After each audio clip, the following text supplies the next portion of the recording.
Hi, everybody. Welcome to Mark's Backyard Birds. Today, we're talking about some of the largest birds in North America. They have captivated people for years. There's so many. They're symbols of love and romance. We're talking about the swans. And in North America, we have three swans that occur here with regularity. Two of them are native to this country, and one is not. One has been introduced and now is taken hold in several places and can be actually quite destructive. So we'll talk about that guy here in a little bit. But we're going to start with it in this picture to show you the three basics. The at the bottom, the one on the facing to the right, is a trumpeter swan, which we'll lead with. Then to the left of that, facing the other direction, is a tundra swan. Those are the two natives. And then the top is a mute swan, which is a not native. And we'll talk about that one as well. What I want to start with, though, is the trumpeter swan. Of course, for me, living here in Kansas City in the Midwest, this is a bird that's near and dear to us because these guys are, and now in the winter, they're pretty common and easy to find. When I moved here 33 years ago, and I worked for the Conservation Department of Missouri, we had to go and check out any swan sighting in the Kansas City region. And I was usually one of the ones responsible for doing that. We'd get a call. Someone would say, oh, there's a swan at such and such. Can you go check it out and get identified? Because at that point, the trumpeter swans, which were endangered species, and their numbers were reduced greatly by market hunting, egg collectors, feather collectors, and so their numbers were reduced to really low numbers. And so they were doing reintroduction projects, especially up in the state of Wisconsin, the state of Iowa. We had large programs where they were transferring eggs from existing nests and breeding and releasing them. And there was a huge neck band study that we could follow them. So that's usually what I would do. I'd have to go out and look for a bird with neck band on it, try to read the numbers, get the color, and report that swan.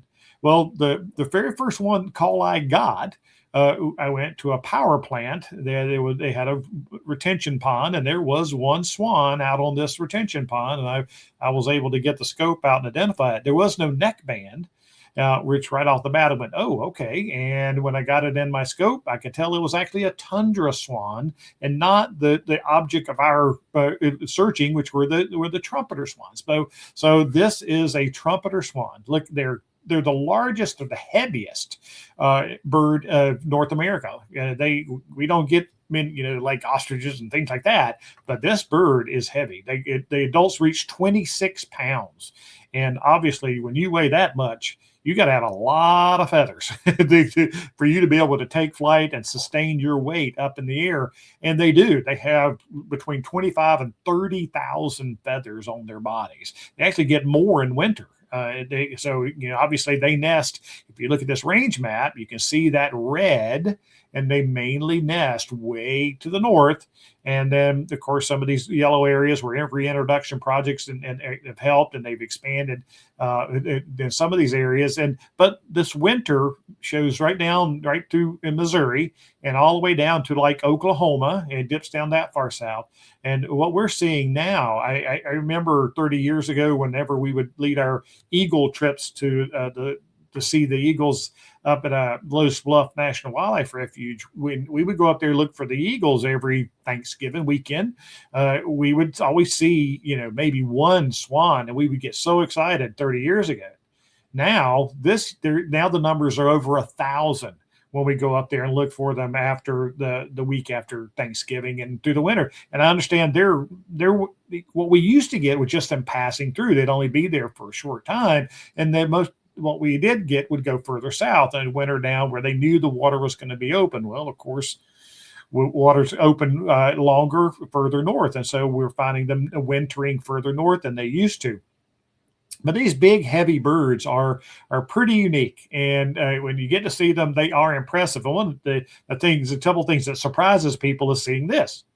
Yep, they are tippers. They're puddle ducks. Like they feed on the vegetation, aquatic vegetation, and the tubers and things that they pull up, and a bunch of that. And they can feed on other things too. But when you see this, you see these big white bottoms up, as we call it. It kind of surprises people. But to me, what's truly impressive wisdom is to see them in flight. I mean, that is a big bird.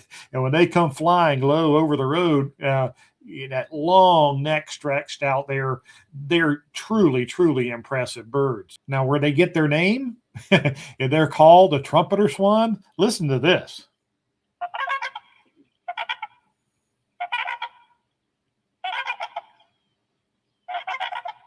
That sounds like somebody blowing a trumpet, and it really does. And they are, when you hear like there's 1,000 of them at one time up at the refuge, like there is now, that sound is very prevalent and is incredible sound. So the Trumpeter Swans have made an amazing comeback. Like I said, it's one of the great conservation success stories. Now they do look a lot like the Tundra Swan. And they're both big, long-necked white birds in their adult plumage. When the cygnets, when they're young, their first year, they can be quite gray in appearance, and the amount of coloration on their bills can be funny, yellowish into orangish and that. But when they're in this beautiful white plumage, the Trumpeter Swan on the right and the Tundra Swan on the left can be quite confusing.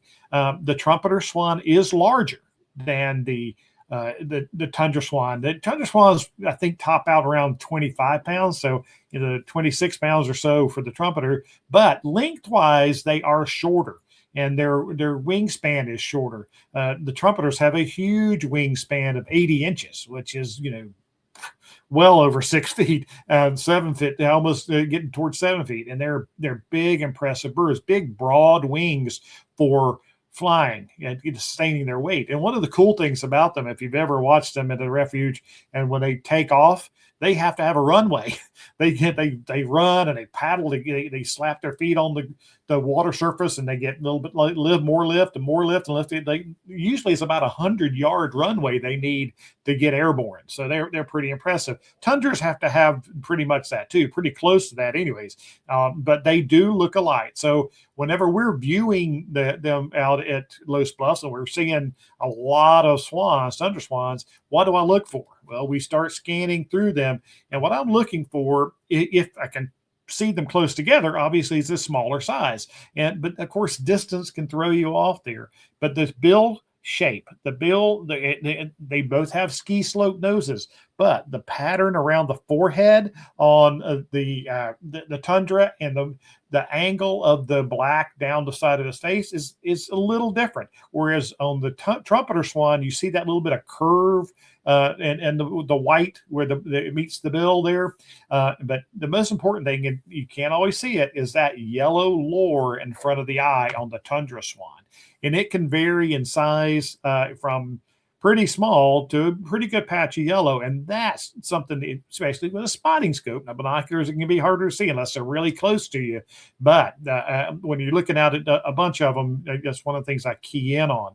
And I think I have one picture here. Yep, I do have one here from our friends up at Capturing Michigan, and he takes some great pictures. This is a beautiful look at a Tundra Swan, and you can see that marking up and down where the black meets the white feathers is kind of straight up and down rather than curved in like on the Trumpeter. But this only has a tiny yellow spot in front of the eye, whereas that other picture, he had a fairly good size yellow spot in the eye. So now let's look at this range map for the Tundra Swan. You can see the Tundra Swan. Look at that breeding range way up at the top of the world. That's orange up there. And the yellow is migration. The orange is breeding. So unless you live at the Arctic, you don't get to see these birds in summer. And they do occur in big numbers. They're known in the winter. They're known for their big flocks. But for the winter, look how slim of the blue is down the West Coast and down on the East Coast. I'm familiar with them by seeing them by the hundreds when I lived in North Carolina, and that's where I started bird watching and took ornithology. Out on the outer coast, the very fringes of the coast in North Carolina, we used to go to a place called Lake Matamesquite National Wildlife Refuge, and we would see them by the hundreds out there. And they do. That is one thing that does differ. They usually do, especially in winter, are in huge flocks, big flocks. You see a lot of them. And a bird that weighs 25 pounds, has big feet and stomps around in farm fields, feeding on the spilled grain and things like that. They can be a nuisance to farmers because that really compacts the soil. And so trying to scare them off out of farm fields in the winter and get them back into the wetlands is something that conservation people have had to do, especially out here on the East Coast and some areas, agriculture areas on the West Coast as well, because they're big and they trample down a lot of the stubble and they compact the. This is a good picture of a Tundra Swan. I can show you how much yellow is in the eye there. So Tundra Swans make a completely different sound to the Trumpeter Swan.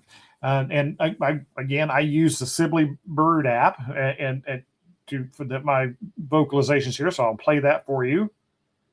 The Tundra Swan was originally labeled the whistling swan by none other than Meriwether Lewis. They pegged that on their Lewis and Clark expedition, and Lewis felt they sound like something whistling, and so they named them. And that name has been changed since then. But let's listen to what the Tundra Swan sounds like.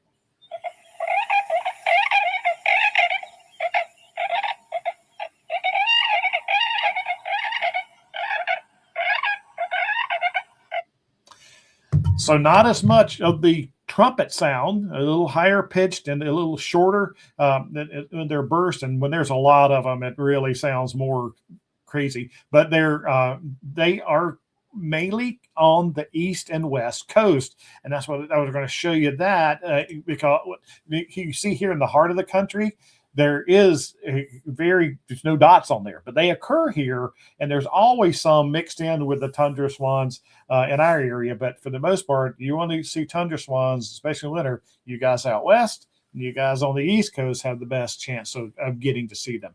Big, impressive birds. Not quite as big, like I said, as the Trumpeter, but they're impressive birds. And those two, the Tundra and the Trumpeter Swans, are native to North America. But the next one, that is probably the most famous swan in the world, just because of it's because of Hollywood and Russian plays and being on water of estates and grounds and then of course parks and things like that. The only reason the Mute Swan is in the United States is because they were brought in and people wanted them for their beauty, and they, like I said, they're symbols of love for a lot of people. So the Mute Swans, I know they're not mute, we'll play their sounds too, but they're famous for this picture is a classic capture of how they spread their wings and float around with them showing off. And they have this big knob up on their bill that people are familiar with, this hump here. And of course it swells during the breeding season. And so of course we're showing off for the ladies. But probably one of the most famous things they're known for is that curved neck. If you notice on the Trumpeter, and they pulled this first picture back up again, one of the things I did this for is so you can see the difference in the neck shape. You got the straight necks, which is the typical posture. Now, I'm not saying you can't catch a photo of a Tundra or a Trumpeter dipping its neck down, but I'm talking about just swimming classic posture and the S-shaped neck of the Tundra Swan. And I'm sure you've seen images where there's two facing each other with making a nice heart, a heart shape like that. Those are mostly photoshopped and AI and things like that. Now, while the name is Mute Swan, it is not mute, that's for sure. It may not be as pleasing, the sound of the Trumpeter or the Tundra. It's kind of like snorts and grunts. So I'll play that Mute Swan song vocalizations for you.